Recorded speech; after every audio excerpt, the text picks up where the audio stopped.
रुक जाइए वरना शूट कर देंगे।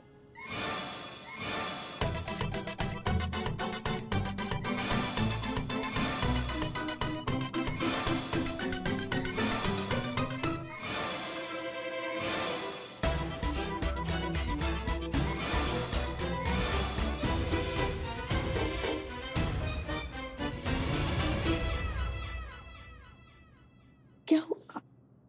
धन्यवाद करना था आपका हमें। इधर आइए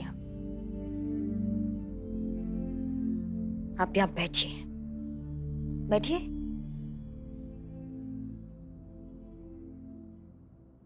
कभी कभी हम सोचते हैं ना तो कृतज्ञता से हमारा सर भगवान के आगे झुक जाता है कि पता नहीं हमने कौन सा ऐसा अच्छा कर्म किया जिसका वो हमें फल दे रहे हैं। आपके लल्ला जैसा पति दिया हमें और आप जैसी कमाल की सासू माँ हमें मिली है जिसने आज तक हमें यह एहसास नहीं कराया कि हम इस घर की बहू हैं। हमें कभी फील ही नहीं हुआ कि हम शादी करके किसी और के घर पे आए। ऐसा लगा जैसे अपनी माँ के पास आए हैं। जैसा हम चाहते हैं वैसा जीते हैं, जो हमारे मन में आता है हम करते हैं।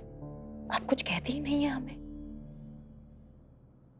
इस बात के लिए हम कभी धन्यवाद नहीं कर पाए थे आपका अम्मा। धन्यवाद माँ, हमारे लिए बहुत बड़ा बात है, बहुत बड़ा बात है। धन्यवाद।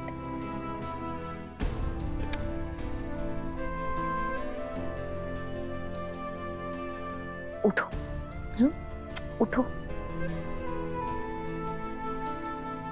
यहाँ बैठो। हम कौन होते हैं तुम्हें कुछ भी देने वाले बेटा? और ये दिया दिया क्या लगा रखा है तुमने? आपने हमें उड़ने के लिए आसमान दिया, आजादी दी, ये दिया वो दिया। ये तुम्हारी जिंदगी है और इस पर सिर्फ और सिर्फ तुम्हारा अधिकार है और किसी का भी नहीं। किसी को कोई हक नहीं है तुम्हें ये कहने का कि तुम अपनी जिंदगी किस तरीके से जियो। किसी की गुलाम नहीं हो तुम। रिश्ते आजादी के पंख होने चाहिए बेटा, पैरों की बेड़ियां नहीं।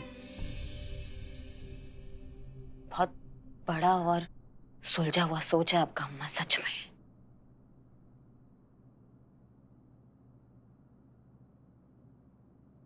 शायद हम इस पीड़ा से गुजर चुके हैं इसलिए, और शायद इसीलिए हम बहुत अच्छे से समझते हैं इजाजत के दायरों की पीड़ा को, इस घुटन को। शादी के बाद हमारे ससुराल में भी हमें इस परमिशन की तकलीफ से गुजरना पड़ा है। एक लल्ला के पप्पा ही थे जो खुले विचारों के थे, बाकी घर का माहौल वैसा ही था, एकदम पारंपरिक वाला।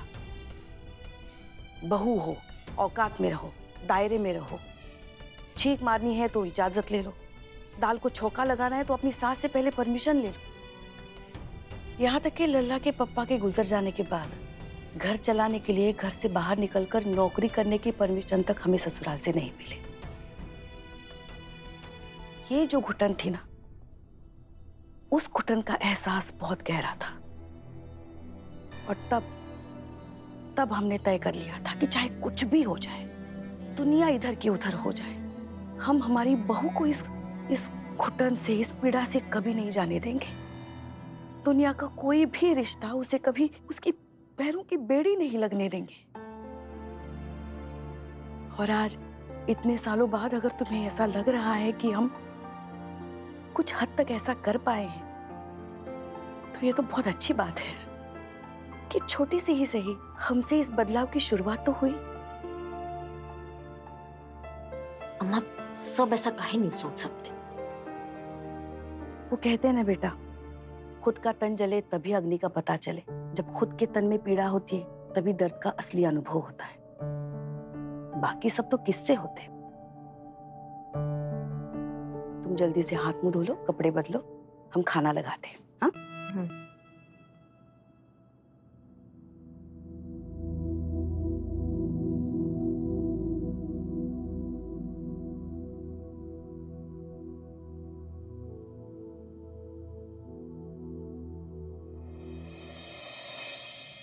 चलो आज बात कुछ यूं कर ले, अपने अपने दायरों का हिसाब कर ले। तेरे हिस्से में कितना तू आता है, मेरे हिस्से में कितनी मैं, चल आज ये बात भी साफ कर ले। सवाल ये है कि तेरे हिस्से में जवाब ही क्यों, मेरे हिस्से में सवाल ही क्यों। तेरे हिस्से में पूरी मर्जी तेरी, मेरे हिस्से में सिर्फ इजाजत ही क्यों। तुम्हें नहीं लगता ये जायज नहीं? तेरे हिस्से में सिर्फ तू, मेरे हिस्से में पूरी मैं भी नहीं। क्यों ना रिश्ते के इस दोहरे चेहरे की धूल भी साफ कर लें, अपने अपने दायरों का हिसाब कर लें। सवाल ये है कि मुझे मेरे हिस्से में जीने के लिए तेरी इजाजत की जरूरत क्यों है? हर रोज तेरी हाँ और ना के बीच घुटते रहने की जरूरत क्यों है? ये सारे कायदे, सारे बोझ मेरे हिस्से में क्यों है? मेरा हिस्सा तेरी तंग दिल इजाजत का मोहताज क्यों है? जब हिस्से बराबर है तो दस्तूर क्यों नहीं? तू भी मेरी इजाजत की घुटन का बोझ उठाने के लिए मजबूर क्यों नहीं?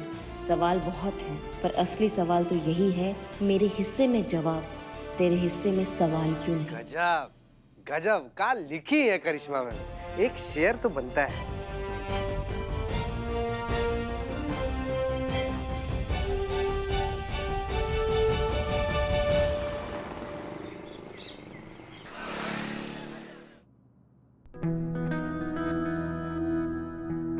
क्या बात है करिश्मा सिंह। जय हिंद मैडम सर। जय हिंद मैडम। जय हिंद जय हिंद जय हिंद। जय हिंद। करिश्मा सिंह, आपने तो कमाल की कविता लिखी, हमने अभी अभी पढ़ी। महिलाओं की तकलीफ को, उनकी घुटन को, उनकी रोजमर्रा की जिंदगी को इतने खूबसूरत शब्दों में पिरोया है कि सच में हम ये तो जानते थे कि आपके अंदर एक प्यारा सा नाजुक सा कवि छुपकर जरूर बैठा है, लेकिन आप इतना खूबसूरत लिखेंगी ये हमारे लिए सरप्राइज था। Very good. करिश्मा मैडम, वाकई में आपकी कविता सारी इतनी वायरल हो गई है, कितने लोग लाइक कर रहे हैं, कमेंट कर रहे हैं, आपस में इतना शेयर कर रहे हैं। मैं कमेंट पढ़ती हूँ।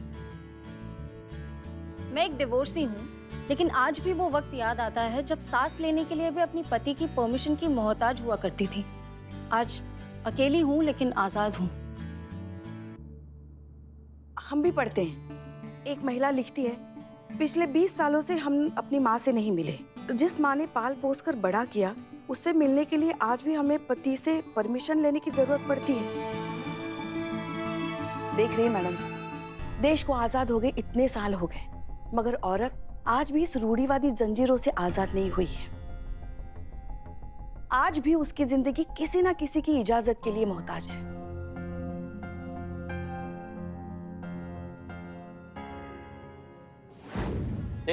हाँ ये लो। फोन नहीं, फूल फूल देना। अरे बोलो ना ऐसा बिल्लू भाई, लो। ये मिल नहीं रहा, मिल। अरे बचा के बैलेंस बना के, बाबू ने तो गलती से तवा पे गिर गया ना, तो खुद के दुकान पर खुद का कबाब बेचना पड़ेगा। क्या कर रहे हैं तुम? जल्दी तुम। दबंग सास कैसी हो? दबंग सास कैसी हो? पुष्पा सिंह जैसी हो। करिश्मा सिंह सबके सामने भौकाल, पुष्पा सिंह के सामने बेहाल। दबंग सास कैसी हो? पुष्पा सिंह जैसी हो।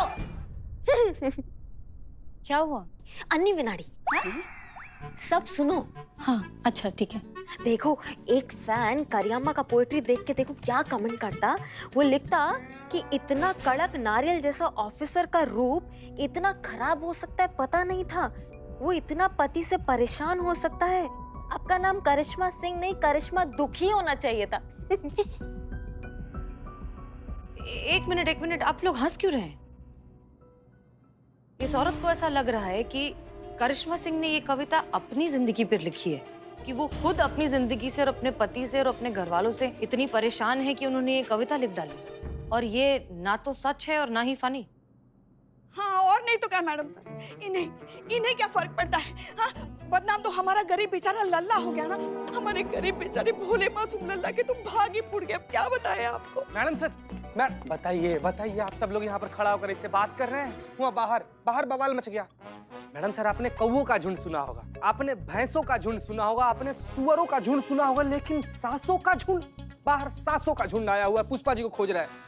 जान बचा सकती हैं तो बचा लीजिए, भाग जाइए। दबंग सास कैसी हो? पुष्पा सिंह जैसी हो। करिश्मा सिंह सबके सामने भौकाल, पुष्पा सिंह के सामने बेहाल। करिश्मा सिंह सबके सामने भौकाल, पुष्पा सिंह के सामने बेहाल। देखा पड़ गई कलेजे में ठंडक। हाँ, कर दिया ना नया बवाल थाने में। ये आपके हाथ पैर क्या कम थे जो अब कलम से भी टंटे शुरू कर दिए आपने? देखा देखा क्या कोहराम मचा दिया आपने इस कविता ने। अभी तो बड़े कसीदे पढ़े जा रहे थे हमारी कविता की तारीफ में, अब इस कविता से बवाल हो गया तो आप बौखला रही हैं। हाँ ठीक है, हम बाहर जाके बोल देते कि ये जो कविता है ये हमारा निजी अनुभव नहीं है, ये हमारा विचार है और इसका हमारे सासू माँ से कोई लेना देना नहीं है, ठीक है? हाँ, जाइए, तो जाइए, चलिए जाइए। चलिए। करिश्मा सिंह, आप पूछ रही थी ना कि रमा को आजाद कराने का, उसे इस जज्बाती गुलामी से निकलवाने का सबसे अच्छा रास्ता क्या है? यही सबसे अच्छा मौका है उसे उसकी नींद से जगाने का। एक मिनट मैडम सर, हम कुछ समझे नहीं। एक प्लान है हमारे दिमाग में। प्लान? पर आपने तो कहा था कि उसका कोई मदद नहीं कर सकता है। हाँ बिल्कुल, रमा अपनी मदद खुद ही कर सकती है। उसे इस बात का एहसास तो करा सकते हैं कि उसके साथ इतने सालों से जो हो रहा है वो कितना गलत है। परमिशन और शेयरिंग के बीच का फर्क हम उसे समझा सकते हैं और उसके साथ साथ जितनी भी औरतें हैं जो इस तकलीफ से न जाने कितने सालों से गुजर रही हैं, उन सब को भी उनकी नींद से जगा सकते हैं। कुछ समझ में नहीं आ रहा है मैडम सर। अब पुष्पा जी और करीना, आप आइए हमारे साथ। हाँ, नहीं, आप नहीं, सिर्फ पुष्पा जी और करीना। ओके, तो सुनिए।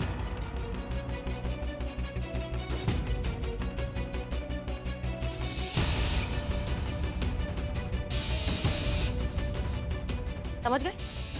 जी मैडम सर। ओके, चलिए।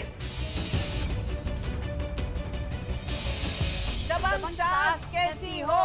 पुष्पा सिंह जैसी हो, दबंग सास कैसी हो? पुष्पा सिंह जैसी हो।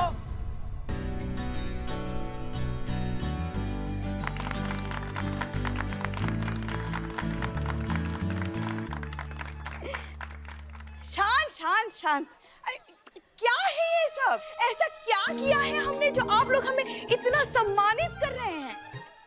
अरे क्या किए आप? आपने जो किया है वो हम सब सांसें मिलकर भी 7 जन्म तक नहीं सोच सकती। वैसे तो हम अपने घर की छोटी मोटी साधारण बहू को संभाल ही रही है, लेकिन आपने तो चलती फिरती भोकाल देवी करिश्मा सिंह को संभाला है। इतना तो सम्मान बनता ही है ना? क्यों बहनों, है ना? हाँ, बनता है। अच्छा ये बात बताइए, कैसे कर लेती आप ये असंभव काम? अरे ऐसा कोई मंतर मंतर नहीं है। हाँ सच कह रहे हैं हम। अरे वो तो सिर्फ घर के बाहर शेरनी है, घर के अंदर की शेरनी जो है ना वो हम हैं हम। अरे वो तो हमारे सामने बकरी है, बकरी। बकरी काहे की, बिल्ली है बिल्ली, वो भी भीगी बिल्ली। म्याऊ।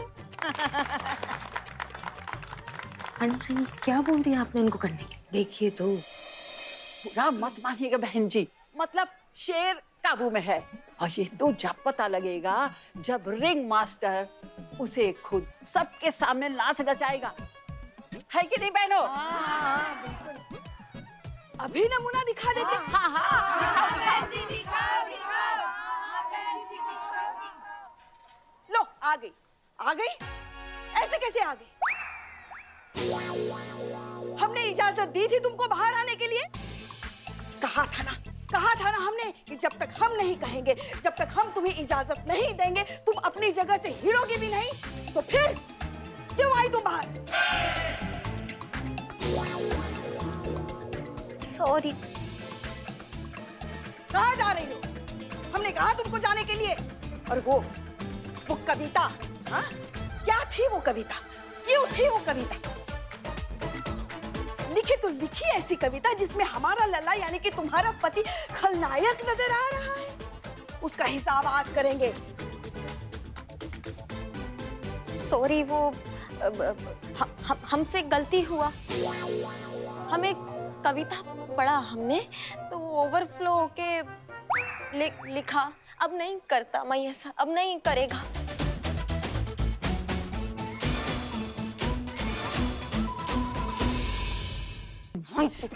नहीं मैडम से हमारी इज्जत का कचरा हो रहा है मैडम आपको के सामने। हम बताना चाहते हैं कि वो करिश्मा सिंह नहीं है, वो हमारी बिगड़ी कॉपी खड़ी। आप ऐसा कुछ नहीं करेंगे, दैट्स एन ऑर्डर। ये सब प्लान का हिस्सा है, देखिए तो। लेकिन रिलैक्स।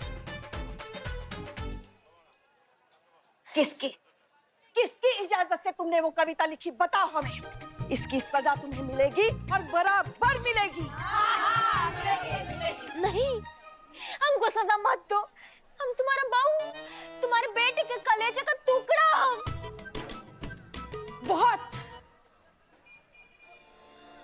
बहुत मन था ना तुम्हारा कि तुम दही अंडी की मटकी फोड़ो। पिछले 1 महीने से तुम हमारा दिमाग खा रही हो, हमसे इजाजत मांग रही हो कि तुमको वो दही अंडे की मटकी फोड़नी है, फोड़नी है, फोड़नी है। तो जाओ, नहीं देते। जो भी देना है इत्मीनान से खड़ा रह के दीजिए ना जी। नहीं देंगे, ठीक ठीक। नहीं देंगे हम तुमको इजाजत मटकी फोड़ने की। और कल तो तुम यहाँ दिखना भी मत। यही सजा है हमारी बहुओं की, है कि नहीं? हाँ, बिल्कुल सही, बिल्कुल सही। हाँ। कल जन्माष्टमी है और कल हम सासें मिलकर जन्माष्टमी का महोत्सव देखेंगे। कल कोई भी बहू अपने घर से बाहर नहीं निकलेगी, क्यों बहनों?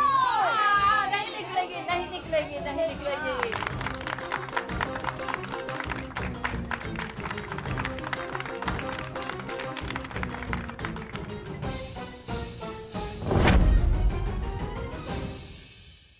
मैडम सर, हमसे नहीं रहा गया। ये गलत है मैडम सर। हमारे इतने सालों का मेहनत, इतने सालों की कमाई हुई इज्जत पे 1 सेकंड में उस दिवाली की फुलझड़ी ने ऐसा कचरा कर दिया, सिर्फ झाड़ू लगा दिया उसने। हमारा भौकाल तो एकदम खराब हो जाएगा ना। ऐसा कुछ नहीं हुआ है करिश्मा सिंह। जैसे ही केस सॉल्व हो जाएगा, लोगों को पता चल जाएगा कि हमने ये सब सिर्फ केस सॉल्व करने के लिए एक नाटक किया था। आपका भौकाल भी बरकरार रहेगा, आपकी इमेज को भी कोई ठेस नहीं पहुंचेगी। करिश्मा सिंह, आप ये सोचिए कि आपकी वजह से न जाने कितनी औरतों को इंस्पिरेशन मिलेगी, आप कितनी लड़कियों की जिंदगी बदलने वाली हैं, और ये बहुत बड़ी बात है। मैडम सर, इस बार आपका अगर पड़ाव असफल होता है तो आपको नहीं लगता आपने कुछ ज्यादा ही बड़ा चीज दांव पे लगा दिया है? हमारा इतने सालों का कमाई हुई इज्जत आपने दांव पे लगा दिया मैडम सर। नहीं, अभी हमारा बात खत्म नहीं हुआ है, अभी पूरा नहीं हुआ है हमारा बात। ये व्यक्तिगत नहीं है मैडम सर। हम अपना नहीं सोच रहे हैं, हमें अपना परवाह ही नहीं। हमें उन लड़कियों का परवाह है जो हम जैसी पुलिस अधिकारियों को देखकर पुलिस फोर्स ज्वाइन करने का सपना देखती है मैडम सर। अपनी सीमित साधनाओं से निकलकर कुछ कर दिखाने का हिम्मत करती है। अगर वो मैडम सर हमें ऐसे गिड़गिड़ाते हुए और मिमियाते हुए देखेंगी तो उनका सपना 1 सेकंड में टूट जाएगा। इतना हिम्मत जो वो बनाएंगी ना, वो सब टूट जाएगा मैडम सर। अगर ये पड़ाव में अगर आप असफल होती है ना मैडम सर, तो ये सिर्फ आपकी असफलता नहीं होगी, ये हर उन लड़की की असफलता होगी जो हम जैसी निडर पुलिस अधिकारियों से हर परिस्थितियों में लड़के जीतने का जज्बा सीखती है मैडम सर। चलते हैं मैडम सर। जय हिंद। जय हिंद।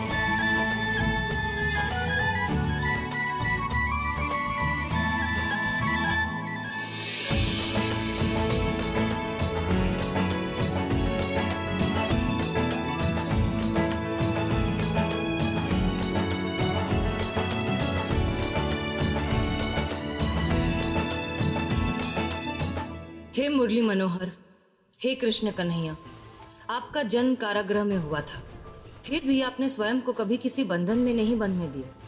शायद इसलिए क्योंकि आप भगवान कृष्ण हैं। किसी एक के कैसे हो सकते हैं? कण कण में समाये हैं।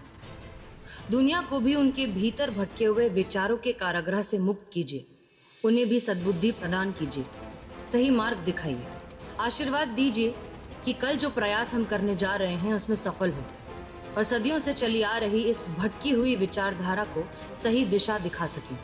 जय हो मुरलीधर, जय जयकार हो आपकी।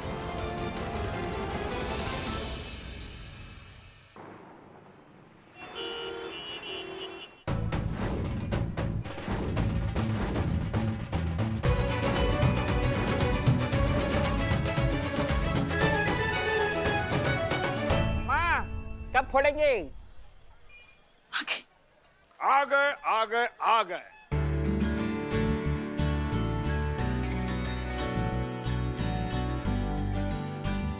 ये देखो दही पुष्पा जी अरे आपने हमें बुलाया और हम आ गए। बड़ी लाजवाब लग रही है। शुक्रिया। नहीं नहीं, ये आप हमसे कहिए, हमें देखकर ये कहिए कि हम लाजवाब लग रहे हैं। हाँ, आप भी अच्छी लग रही हैं।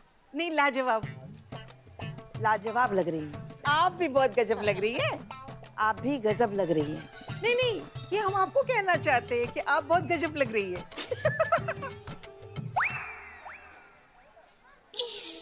शुक्रिया। हाँ तो पुष्पा जी, सारी तैयारियां हो गई है, चलिए तो मटकी फोड़ते हैं। आज आप लोग नहीं, बहुएं मटकी फोड़ेंगी। हाँ